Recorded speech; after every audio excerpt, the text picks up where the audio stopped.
Sushant case में आज उनकी गर्लफ्रेंड रिया से फिर से पूछताछ करेगी सीबीआई। सूत्रों के मुताबिक जांच एजेंसी ने फिर से उन्हें तलब किया है। सीबीआई ने रिया से शुक्रवार को करीब 10.5 घंटे तक की पूछताछ। डीआरडीओ गेस्ट हाउस में पहली बार किए सवाल जवाब। सीबीआई को रिया ने 8 जून की कहानी बताने को कहा सुशांत के कहने पर घर छोड़कर गई। 9 जून को नवंबर कर ब्लॉक किया था। रिया ने सीबीआई को बताया 8 से 14 जून के बीच सुशांत की बहन मीतू उसके साथ थी। वो बता सकती इस दौरान क्या हुआ। रिया ने सुशांत के पैसे हड़पने के आरोप को खारिज किया। बोली मेरे अकाउंट में कोई पैसा ट्रांसफर नहीं किया गया। रिया ने खार ईस्ट में फ्लैट खरीदने पर दी सफाई। कहा लोन लेकर खरीदा फ्लैट, ईएमआई भी भर रही। सीबीआई के सामने रिया का कबूलनामा। बोली सुशांत के परिवार के साथ मेरे रिश्ते अच्छे नहीं थे। रिया ने सुशांत को उसके परिवार से अलग करने की बात को गलत बताया। कहा सुशांत अपने परिवार के साथ नहीं रहना चाहते थे। 2013 में यशराज स्टूडियोज में मैनेजर के जरिए पहली बार सुशांत से मिली थी रिया। कहा सुशांत और मेरे मैनेजर एक ही थे। रिया ने बताया 13 अप्रैल 2019 को एक पार्टी में सुशांत से फिर मिली। इसके बाद शुरू हुआ रिलेशनशिप। सीबीआई ने रिया के स्टाफ को निकालने पर सवाल किया था। रिया ने कहा स्टाफ को ना रखा ना निकाला। रिया का सीबीआई के सामने बड़ा बयान। बोली सुशांत के किसी स्टाफ को पहले से नहीं जानती थी। रिया से सीबीआई ने सुशांत के डिप्रेशन पर पूछे हैं सवाल। रिया ने कहा सुशांत को डिप्रेशन था, पैनिक अटैक आते थे। रिया के भाई शौविक से भी सीबीआई ने दूसरी बार की पूछताछ। आज उसे फिर कर सकती है तलब। सीबीआई की पूछताछ के बाद पुलिस के साथ अपने अपार्टमेंट पहुंची रिया चक्रवर्ती। पुलिस से मांगी थी सुरक्षा। रिया ने सांता क्रूज पुलिस स्टेशन पहुंचकर शिकायत दर्ज कराई थी। घर के बाहर लगे जमावड़े को लेकर की शिकायत। सुशांत के फ्लैटमेट सिद्धार्थ पिठानी से भी सीबीआई ने फिर से लंबी पूछताछ की। डीआरडीओ गेस्ट हाउस में पूछताछ के बाद सीबीआई टीम उसे अपने मुंबई ऑफिस में ले जाकर भी सवाल जवाब किया। सीबीआई ने सुशांत के house manager Samuel Miranda, cook Neeraj, Keshav और स्टाफ दीपेश सावंत से भी फिर पूछताछ की। पहले भी कई बार हो चुका है सवाल जवाब। सूत्रों के मुताबिक सुशांत को दिए जाने वाले ड्रग को लेकर कई बातें पिठानी के बयान से सामने आई है। रिया और सुशांत के परिवार के झगड़े को लेकर भी जानकारी मिली है। सुशांत मौत मामले के अलावा ड्रग्स चैट केस की जांच में भी तेजी। हालांकि आज रिया को समन नहीं भेजेगी एनसीबी। सूत्रों के मुताबिक सीबीआई और ईडी की पूछताछ के बाद नारकोटिक्स कंट्रोल ब्यूरो रिया को तलब करेगी। अभी नेक्सस सिंडिकेट की कर रही है जांच। दिल्ली की टीम के साथ महाराष्ट्र एनसीबी डायरेक्टर की मीटिंग। सुशांत केस में ड्रग्स के एंगल से जांच करने की रणनीति पर चर्चा। नारकोटिक्स कंट्रोल ब्यूरो ने ईडी से आगे की पूछताछ के लिए और जानकारी मांगी है। ईडी को सुशांत केस की जांच के दौरान मिली थी ड्रग्स चैट की जानकारी। ड्रग्स रैकेट के मुख्य आरोपी गौरव आर्या को ईडी ने भेजा समन। 31 अगस्त से पहले पेश होने को कहा। पहली बार रिया चक्रवर्ती की ग्रुप चैट सामने आई है। सुशांत के फ्लैट में रहने वालों की ग्रुप चैट में ड्रग्स पर बातचीत की थी। रिया के सुशांत के घर में शिफ्ट होने के बाद का है चैट में आयुष पिठानी, शौविक मिरांडा का नाम। चैट में स्टाफ और रोलिंग की बातें भी की गई है। रिया ने डीओओबीआई की डिमांड की थी। सुशांत की बहन श्वेता ने ड्रग्स से जुड़े ग्रुप चैट का स्क्रीनशॉट पोस्ट कर पूछा क्या चल रहा था। सुशांत की टैलेंट मैनेजर रह चुकी जया साहा ने सुशांत या रिया को सीबीडी ऑयल सप्लाई करने से इनकार किया। 26 अगस्त को ईडी ने भेजा था समन। जया साहा का दावा सुशांत ने डिप्रेशन की बात की थी। राहत के लिए सीबीडी ऑयल का सुझाव दिया था। रिया के आरोप पर सुशांत के दोष। महेश शेट्टी की अपील। कहा जो चला गया है उसे बदनाम ना किया जाए। सुशांत की मां की मौत को लेकर रिया का झूठ आया सामने। ब्रेन हैमरेज से हुई थी मौत, जबकि रिया ने डिप्रेशन से मौत बताई। सुशांत के 5 साल से पिता से नहीं मिलने के रिया के आरोप को भी परिवार ने झूठ बताया। कई वीडियो जारी कर सबूत दिए। जम्मू कश्मीर के पुलवामा में आतंकियों के साथ सुरक्षा बलों की मुठभेड़। जदूरा इलाके में आतंकियों के घिरे होने की खबर।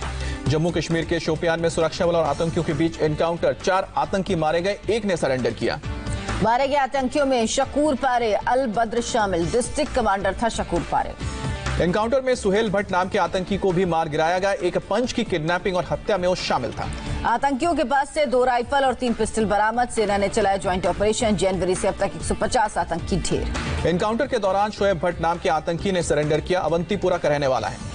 श्रीनगर के नौहट्टा एरिया में सीआरपीएफ के हेड कांस्टेबल से हथियार छीनने की कोशिश करने वाला गिरफ्तार। श्रीनगर का ही रहने वाला है शख्स। जम्मू कश्मीर के तराल में जैश के ठिकाने का भंडाफोड़। ज्वाइंट ऑपरेशन के तहत ठिकाना ध्वस्त किया गया। श्रीनगर में एक युवक 26 अगस्त से लापता आतंकी ग्रुप में शामिल होने का शक। परिवार ने पुलिस में मामला दर्ज कराया। वीडियो जारी कर बेटे से घर लौटने की अपील की। देश में लगातार तीसरे दिन कोरोना के 75,000 से ज्यादा मामले सामने आए। एक दिन में 76,664 नए केस। कुल केस 34,61,000 के पार। कोरोना से देश भर में फिर 1018 लोगों की मौत। मरने वालों का आंकड़ा 62,713। एक दिन में कोरोना के 64,475 लोग रिकवर किए हैं। अब तक 26,47,000 से ज्यादा लोग ठीक हो चुके हैं। दिल्ली में कोरोना से एक दिन में फिर 1,808 मरीज आए सामने। 20 लोगों की मौत। एक्टिव मरीजों की संख्या 13,550। महाराष्ट्र में कोरोना की रफ्तार में कोई कमी नहीं है। बीते 24 घंटे में कोरोना वायरस से 14,361 लोग संक्रमित हुए और 331 लोगों की जान गई है। मुंबई में कोरोना के 1,217 नए केस। 24 घंटे में 30 लोगों की मौत। मुहर्रम के तजिया के लिए बॉम्बे हाई कोर्ट ने शर्तों के साथ इजाजत दी है। मुंबई में 5 से ज्यादा लोग नहीं निकालेंगे तजिया। यूपी में बीते 24 घंटे में 5,447 कोरोना संक्रमित। राज्य में एक्टिव केस की संख्या 52,651। लॉकडाउन नियम तोड़ने के खिलाफ रांची के एक होटल मैनेजर पर केस। होटल ने तेज प्रताप यादव को ठहराया था। पश्चिम बंगाल में फिर कोरोना के 3,000 के करीब मामले आए सामने। 24 घंटे में 56 लोगों की मौत। आंध्र प्रदेश में कोरोना के मामले 4 लाख के पार पहुंचे। एक दिन में 10,000 लोग पॉजिटिव पाए गए। कर्नाटक में कोरोना के 8,960 केस। 24 घंटे में 136 लोगों की मौत।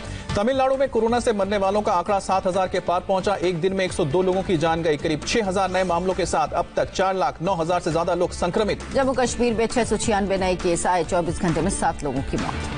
कांग्रेस सांसद एच वसंत कुमार का कोरोना से निधन। पीएम मोदी ने ट्वीट करके दुख जताया। एशियन और कॉमनवेल्थ गेम्स में गोल्ड जीतने वाली रेसलर विनेश फोगाट को हुआ कोरोना।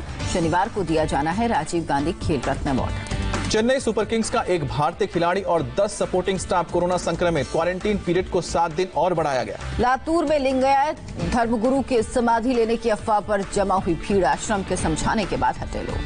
चंडीगढ़ में नहीं लगेगा वीकेंड लॉकडाउन। भीड़ भरे मार्केट में ऑड इवेंट 3 सितंबर तक लागू रहेगा। इंदौर में सीएम शिवराज सिंह चौहान ने कोरोना वॉरियर्स को किया सम्मानित। प्रमाण पत्र देकर हौसला बढ़ाया। कोरोना को लेकर लोकसभा सत्र के दौरान सुरक्षा इंतजामों का पूरा ख्याल रखा जाएगा। स्पीकर ओम बिरला ने स्वास्थ्य सचिव और वरिष्ठ अधिकारियों के साथ बैठक की। स्पीकर ने कहा सत्र शुरू होने से 72 घंटे पहले सभी सांसद और स्टाफ का होगा कोरोना टेस्ट। नियमित जांच की भी होगी व्यवस्था। सदन के भीतर रहेगी सामाजिक दूरी। पीएम नरेंद्र मोदी आज झांसी में रानी लक्ष्मीबाई केंद्रीय कृषि विश्वविद्यालय का करेंगे वर्चुअल लोकार्पण। प्रधानमंत्री के अलावा सीएम योगी भी कार्यक्रम को संबोधित करेंगे। पीएम मोदी 30 अगस्त को करेंगे मन की बात। देशवासियों से मांगे विचार और सुझाव। नीट और जेईई परीक्षाओं पर बोली सोनिया गांधी का स्टूडेंट्स के भविष्य से जुड़ा कोई भी फैसला उनकी सहमति से ले सरकार। केंद्रीय शिक्षा मंत्री रमेश पोखरियाल निशंक की अपील। का राजनीति को शिक्षा से दूर रखा जाए। नीट और जेईई परीक्षाओं को टालने के लिए सुप्रीम कोर्ट की रिव्यू पिटीशन पर 6 राज्यों के मंत्रियों ने किए हस्ताक्षर। ममता बनर्जी का बयान। ममता बनर्जी ने कहा केंद्र की किसान विरोधी नीतियों के खिलाफ 16 सितंबर को खेतों में प्रदर्शन करेंगी टीएमसी। किसान भी होंगे साथ। फाइनल ईयर की परीक्षा को लेकर सुप्रीम कोर्ट के फैसले पर सीएम ठाकरे की बैठक। महाराष्ट्र सरकार परीक्षा कराने के पक्ष में नहीं। सुप्रीम कोर्ट ने यूजीसी का फैसला रखा बरकरार। कोर्ट ने कहा 30 सितंबर तक कराएं फाइनल ईयर की परीक्षाएं। उसके बिना छात्रों को नहीं कर सकते प्रमोट। आज पूरे महाराष्ट्र में प्रमुख मंदिरों के बाहर घंटी बजाएंगे बीजेपी और वीएचपी कार्यकर्ता। पूरे राज्य में मंदिर खोलने की मांग। कांग्रेस नेता गुलाम नबी आजाद का बड़ा बयान। कहा अध्यक्ष पद के लिए पार्टी में नहीं हुए चुनाव तो अगले 50 साल तक विपक्ष में बैठेगी कांग्रेस। गुलाम नबी आजाद ने कहा एक के बाद एक चुनाव हार रहे हैं। अगर वापसी करनी है तो चुनाव करवाकर पार्टी को मजबूत करने की जरूरत। इंदौर में महिलाओं ने रोका सीएम शिवराज सिंह चौहान का काफिला। स्कूल फीस को लेकर शिकायत करने पहुंची थी महिलाएं। शिवराज ने सभी तरह की मदद का भरोसा दिया। हिमाचल प्रदेश के कुल्लू में तेज बारिश के बाद लैंडस्लाइड। कई घर पूरी तरह से ध्वस्त। किसी की जान को नुकसान नहीं। दिल्ली में शुक्रवार को भारी बारिश के बाद हमेशा की तरह मिंटो रोड ब्रिज के नीचे भरा पानी। ट्रैफिक को किया गया डायवर्ट। कानपुर अंडरपास में भी जमा हुआ बारिश का पानी। ट्रैफिक बुरी तरह से प्रभावित। ग्रेटर कैलाश की सड़कें दरिया में तब्दील। बीच सड़क डूबी नजर आई गाड़ियां। दिल्ली के इंद्रप्रस्थ इलाके में सड़कों पर पानी भरा। लोगों को हुई भारी परेशानी। गोल्ड डाकखाना इलाके में सड़कों पर जमा हुआ बारिश का पानी। यातायात प्रभावित। गाजियाबाद के गौशाला अंडरपास पर बड़ा हादसा। पानी में डूबने से एक बच्चे की मौत। यूपी के अलीगढ़ में भारी बारिश के बाद कई इलाकों में जल जमाव। सड़कों पर पानी भरने से लोगों को हो रही परेशानी। उड़ीसा के जाजपुर में लगातार हो रही बारिश से बाढ़ जैसे हालात। एक नवजात समेत 6 लोगों को सुरक्षित निकाला गया। जम्मू कश्मीर के लेफ्टिनेंट गवर्नर मनोज सिन्हा श्रीनगर का किया दौरा। बाढ़ से निपटने की तैयारियों का जायजा लिया। ग्रेटर नोएडा की बीटा 2 थाना इलाके में दर्दनाक हादसा। डिवाइडर से टकराकर 2 बाइक सवार की मौत। बाइक के पड़खच्चे उड़े। तेज रफ्तार होने की वजह से डिवाइडर से टकराने के बाद बिजली के खंभे से टकराई बाइक। मौके पर पहुंची पुलिस ने घर वालों को दी हादसे की जानकारी। यूपी के फतेहाबाद में बेरहमी से पिटाई का वीडियो वायरल हुआ। बाइक सवार नकाबपोश लड़कों ने लाठी से एक शख्स की जमकर पिटाई की। प्रयागराज में लव जिहाद का मामला सामने आया। एक युवक पर फेसबुक में नाम बदलकर महिला से रिश्ता बनाने और जबरन धर्म बदलने का दबाव डालने का आरोप। कानपुर में धर्म बदलकर निकाह करने के मामले में लड़की के परिजनों का गंभीर आरोप। एक कॉलोनी के कई लड़कों पर लव जिहाद का आरोप लगाया। आईजी के जांच के लिए एसआईटी गठित। यूपी में ऑपरेशन मुख्तार अंसारी जारी। मऊ में अंसारी गैंग से जुड़े अवैध स्लॉटर हाउस को गिराया गया। दिल्ली में ऑटो लिफ्ट गिरोह का भंडाफोड़। पुलिस ने छापेमारी कर दर्जनों लग्जरी गाड़ियां बरामद की। गिरोह के 2 लोग पुलिस की गिरफ्त में। चेन्नई एयरपोर्ट पर कस्टम विभाग ने 64 लाख रुपए का सोना बरामद किया। सोना लेकर जा रहे 2 लोग गिरफ्तार। एमपी के भिंड में प्रैक्टिस के लिए पहुंचे पैरा ट्रूपर्स को देख दहशत में आए गांव वाले। खेतों में हेलीकॉप्टर से कूदते दिखे जवान। गांव के लोगों ने पुलिस को दी हेलीकॉप्टर की जानकारी। पुलिस ने उन्हें बताई पैरा ट्रूपर्स की प्रैक्टिस करने की बात। लंदन में तेल कंपनी के हेडक्वार्टर पर प्रदर्शन। क्लाइमेट के लिए लड़ने वाले लोगों ने तेल कंपनी का विरोध जताया। ऑस्ट्रेलिया में तूफान ने मचाई तबाही। घरों पर गिरे पेड़। 56,000 घरों की बिजली गुल। पाकिस्तान के कराची में लगातार 5वें दिन बारिश से मुसीबत। एक दिन में 20 लोगों की मौत और अब तक कुल 40 की जान गई। शिंजो एबे के स्वास्थ्य को लेकर प्रधानमंत्री मोदी ने जताया दुख। जल्द स्वस्थ होने की कामना की।